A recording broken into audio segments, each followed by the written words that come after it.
This incredible burrito bowl is all about this chipotle lime dressing. When I first started making this burrito bowl for my family, my kid said, "Mom, you did something amazing to the rice." He was talking about that flavorful dressing.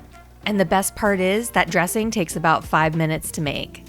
You use it to season the beans, and then you cook up these super simple and quick fajita veggies, then pile it all in a bowl with your favorite burrito toppings.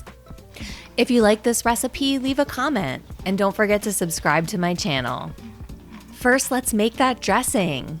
Mix olive oil with lime juice, garlic, fresh cilantro, a little agave, chipotle powder, cumin, salt, and pepper.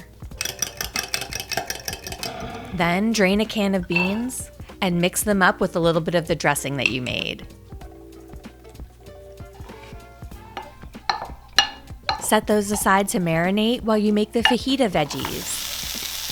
Saute peppers, onions, and garlic in a little bit of oil with a pinch of salt. If the garlic is starting to stick or burn, add a splash of water to help it cook. Then add a splash of water and chipotle powder, cumin, and coriander. Cook until the spices are clinging to the veggies, and it's burrito bowl time.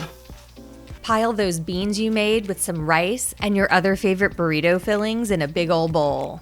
I like to top this off with some of my pickled jalapeno guacamole, a squeeze of lime juice, and fresh chopped cilantro. But feel free to use whatever burrito fillings you like. Finish it off with that chipotle lime dressing and get ready to eat the best burrito bowl of your life. I hope that this video answered all of your questions about how to make this chipotle lime veggie burrito bowl. If you have any questions I didn't address, feel free to drop a comment. I'm always happy to help. And don't forget to rate and subscribe. Happy cooking!